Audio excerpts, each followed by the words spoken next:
अध्यक्ष महोदय, मी विरोधी पक्षाच्या माध्यमातून मांडण्यात आलेल्या 293च्या प्रस्तावावर बोलण्यासाठी उभा आहे.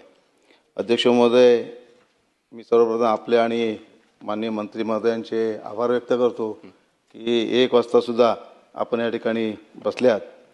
परंतु अध्यक्ष महोदय, ह्या सगळ्या सभागृहाच्या माध्यमातून मांडण्यात आलेल्या प्रश्नांची दखल किती होईल माहिती नाही, पण आपल्या सगळ्यांच्या भावना आणि तुम्ही आपण या ठिकाणी थांबले त्याबद्दल आपलं मनापासून धन्यवाद. अध्यक्ष महोदय, गृहनिर्माण धोरणाची जी अंमलबजावणी आहे त्या अंमलबजावणीमुळे सर्वसाधारण लाभार्थ्यांना जो त्रास भोगावा लागतो आहे तो त्या माध्यमातून या ठिकाणी बोलणं फार गरजेचं आहे. अध्यक्ष महोदय, महाराष्ट्राचं गृहनिर्माण धोरण आणि त्याच्या माध्यमातून विविध असलेल्या अडचणी, मला वाटतं पोलीस वसाहतीचा अनेक वर्षापासूनचा विषय शासनाच्या विचाराधीन आहे आणि तो विचाराधीन असताना सुद्धा जो पोलीस बंधू आपल्या सगळ्यांची संरक्षण करतो, अहोरात्र 24 तास ड्युटी करून आपलं संरक्षण करत असताना त्याचं स्वतःचं हक्काचं घर त्याला मिळू नये त्या विवंचनेमध्ये ते पोलीस तर असतातच, पण त्यांच्या पोलीस पत्नींची देखील एक संस्था आहे. त्या संस्थेच्या माध्यमातून सातत्याने त्याचा पाठपुरावा केला जातो की शासनाने आमच्याकडे लक्ष द्यावं आणि किमान 20 वर्ष सातत्याने नोकरी करणाऱ्या पोलीस बांधवांना त्यांना हक्काचं घर अल्पदरात मिळावं अशी त्यांची मागणी आहे. ती मागणी पूर्ण करावी अशी मी विनंती करतो. अध्यक्ष महोदय, मुंबई शहरामध्ये मुंबई महानगरपालिकेचे असे अनेक भूखंड आहेत की त्या भूखंडावर अतिक्रमण देखील मोठ्या प्रमाणात झालेलं आहे. परंतु जवळ 30-35 वर्षापूर्वी मुंबई महानगरपालिका कर्मचाऱ्यांच्या अशा 83 संस्था त्या ठिकाणी निर्माण झाल्या आणि त्या 83 संस्थांनी जे काही त्या वेळेला महानगरपालिकेला देय रक्कम होती ती दिली आणि त्या संस्थांनी आपल्या इमारती बांधल्या. अध्यक्ष महोदय, त्या संस्थांना आता पुनर्विकासाची वेळ आली आहे आणि त्या माध्यमातून त्यांना जर कन्व्हिन्स करून घ्यायचं असेल, ते जागेचं संपादन करून घ्यायचं असेल तर महानगरपालिका त्याबद्दल कुठल्या प्रकारचं त्या सहकार्य करत नाही, शासन त्याकडे दुर्लक्ष करते. अध्यक्ष महोदय, मला वाटतं जशा महानगरपालिकेच्या संस्था आहेत तशा शासनाच्या जागेवरती शासकीय कर्मचाऱ्यांच्या देखील संस्था आहेत आणि त्या संस्थांना शासकीय कर्मचाऱ्यांच्या संस्था आहेत त्यांना अधिमूल्य 15% आकारलं जाते आणि मुंबई महानगरपालिकेच्या संस्थांना 62-62.5% अधिमूल्य आकारलं जातं आहे. मला वाटतं न्याय सगळ्यांना समान असावा. ते पण कर्मचारी आपल्या सरकारच्या राज्यातलेच आहेत आणि शासनाचे कर्मचारी देखील आपल्या शासनातले आहेत.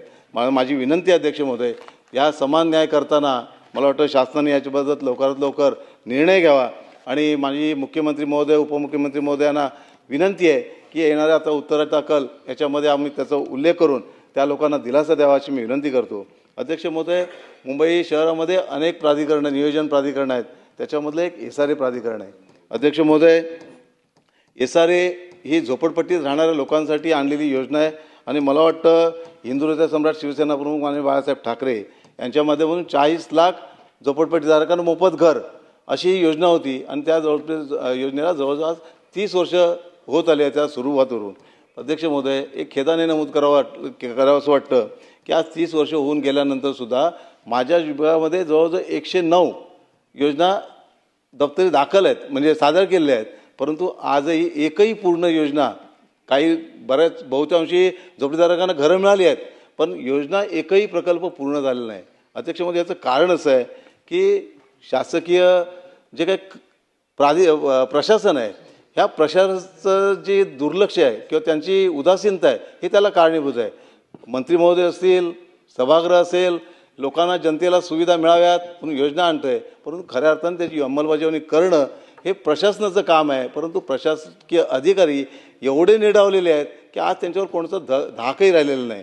अध्यक्ष महोदय, SRA हे प्राधिकरण आहे, मी टीका म्हणून बोलत नाही आहे, मात्र एक गोष्ट खरी आहे की SRA प्राधिकरण हे सर्वसामान्य लोकांसाठी आणलेलं आहे.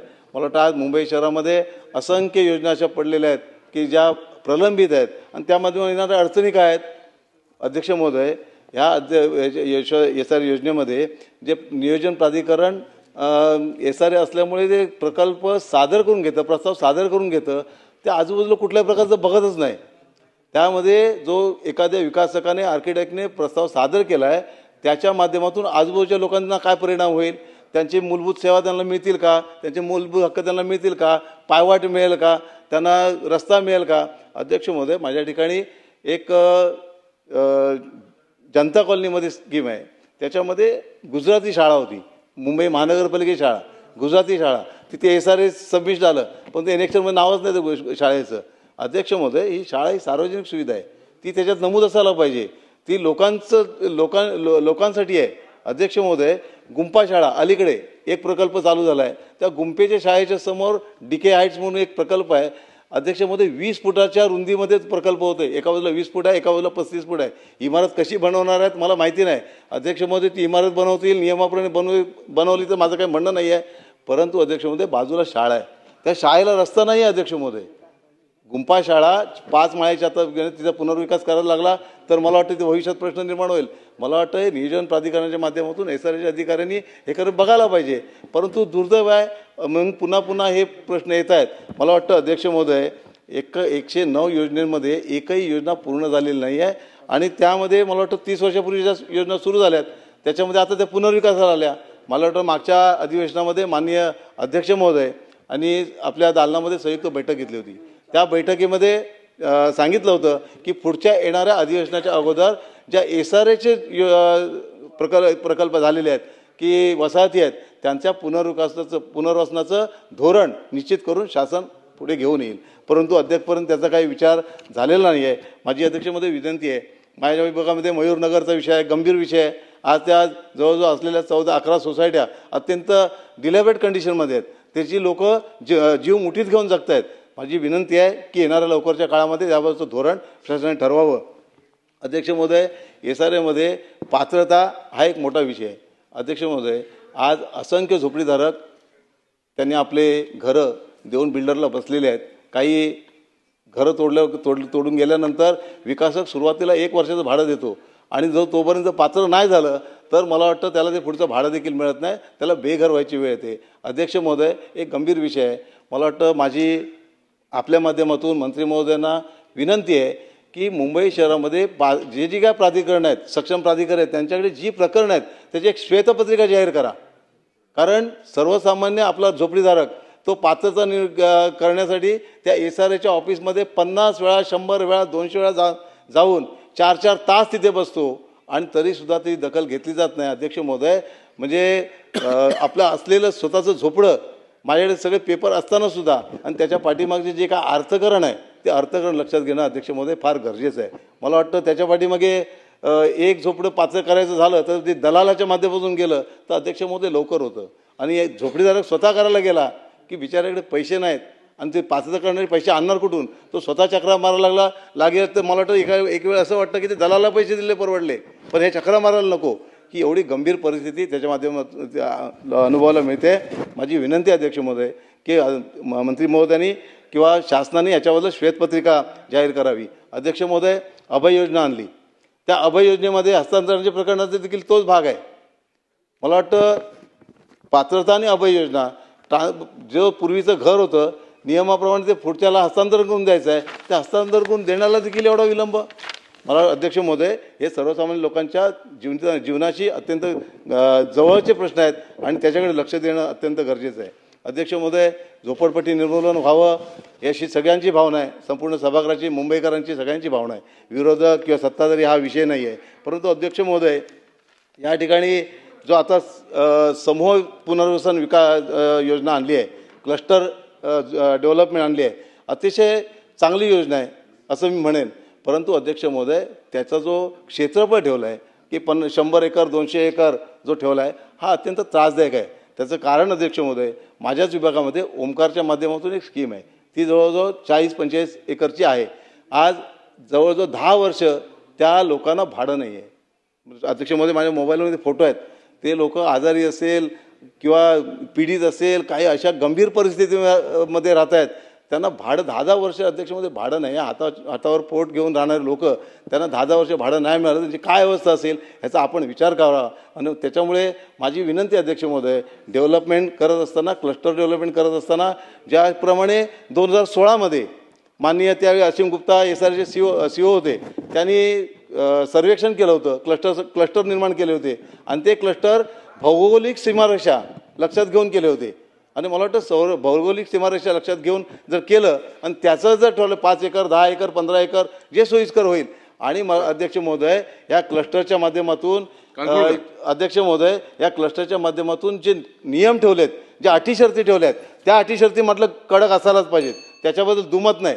पण माझी विनंती आहे अध्यक्ष महोदय की जसं 2016मध्ये क्लस्टर निर्माण केले त्याप्रमाणे माझ्या विभागात शिवटेकडी असेल मेघवाडी असेल जामनगर असेल की क्लस्टर नंबर दिले त्यांना 174 175 152 वगैरे अशी शिवटेकडी 135 वगैरे अशा ठिकाणी केलं तर मला वाटतं ते योग्य होईल आणि खऱ्या अर्थाने लवकर डेव्हलपमेंट होईल आणि लोकांना न्याय मिळेल असं मला वाटतं की शासनाने करावं. अध्यक्ष महोदय या ठिकाणी अजून एक महत्त्वाचा विषय आहे.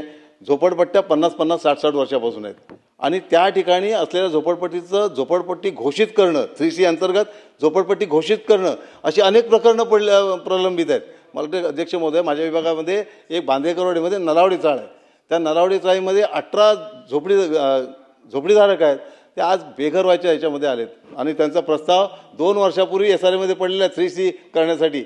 SRA COना तेवढा वेळ मिळत नाही आहे परंतु आज त्या SRA COला वेळ न मिळाल्यामुळे आज 18 लोक बेघर झाले आहेत. आजच होडांबे म्हणून एक शांताराम होडांबे म्हणून व्यक्तीचं घर खाली केलं गेलं. अध्यक्ष महोदय या छोट्या छोट्या गोष्टी जरी असल्या तरी त्या सर्वसामान्यांसाठी फार महत्त्वाच्या आहेत. माझी अध्यक्ष महोदय विनंती आहे या ठिकाणी अध्यक्ष महोदय साहेब 2-3 मिनिटच घेतो. अध्यक्ष महोदय या ठिकाणी सहाय्यक निबंधक विभागाच्या माध्यमातून अध्यक्ष महोदय SRAच्या माध्यमातून हे सगळी यंत्रणा सुरळीत चालावी म्हणून सक्षम प्राधिकारी असेल सहाय्यक निबंधक असेल किंवा उपजिल्हाधिकारी अतिक्रमण निष्कासन असेल हे सगळे एकत्र आणले परंतु एकत्र आणले त्याचा लोकांना लाभ मिळाला पाहिजे. अध्यक्ष महोदय सहाय्यक निबंधक आहे तो सहाय्यक निबंधक एखाद्या सोसायटी काही डिस्प्यूट झालं तर त्या ठिकाणी प्रशासक बसवला जातो आणि तो प्रशासक बसवल्यानंतर 2-2 वर्ष 3-3 वर्ष उठत नाही. त्याचं काम अध्यक्षमध्ये महत्त्वाचं असं असायला पाहिजे की 6 महिन्यामध्ये त्याने पुन्हा निवडणूक घेऊन किंवा सगळी यंत्रणा राबवून ती संस्था त्यांच्या हातात सुपूर्द करायला पाहिजे. परंतु साहेब 2-2 वर्ष 3-3 वर्ष उठत नाही आणि त्यांचं असलेलं जे काही बँक बॅलन्स आहे ते खाली केलं जातं. ही एक गंभीर बाब अध्यक्षमध्ये भेडसावते. अध्यक्ष महोदय या ठिकाणी एक गोष्ट खास करून आणखी आपल्या निदर्शन आणू इच्छितो. मुंबईमध्ये अध्यक्ष 2-3 साहेब आम्ही बसलो ना अध्यक्ष मध्ये तुमचे मी आभार अगोदरच मानले आहेत माझ्या विभागात. अध्यक्ष महोदय मुंबई शहरामध्ये जवळजवळ 95च्या पूर्वीपासून 50-60 वर्षाहून लोक राहत आहेत आणि काही लोक एकत्रित सुविधा असलेल्या डबल माळ्याच्या घरामध्ये राहत आहेत डबल माळ्याच्या इमारतीमध्ये राहत आहेत. अध्यक्ष महोदय या ठिकाणी त्याच्या बाबतीत एक निर्णय व्हायला पाहिजे. सरसकट सिंगल एकाच्यावर घर असेल त्याचा काही शासन निर्णय घेईल तो घेईल परंतु असं एकत्रित ज्या पूर्वीपासूनच्या चाळी आहेत त्या लोकांनाचं पुनर्वसन करण्यासाठी शासनाने निर्णय घेणं आणि त्यांना देखील त्यांच्या हक्काचं घर मिळणं हे देखील गरजेचं आहे. अध्यक्ष महोदय मला वाटतं अधिकाऱ्यांना जिथे चांगलं वाटेल त्यांना योग्य वाटेल त्या ठिकाणी मात्र त्यांना दिलासा दिला जातो. जोगेश्वरी गुंफेच्या ठिकाणी अध्यक्ष महोदय अशा प्रकारच्या चाळी होत्या त्या ठिकाणी त्यांचं पुनर्वसन केलं गेलं म्हणजे त्याची खरं तर चौकशी व्हायला पाहिजे. माझी विनंती आहे त्यांना दिलं तर माझं काही माझं काही हे नाही आहे त्यांना विरोध नाही आहे पण अध्यक्ष महोदय एकाला एक नाही दुसऱ्याला दुसरं नाही तर मला वाटतं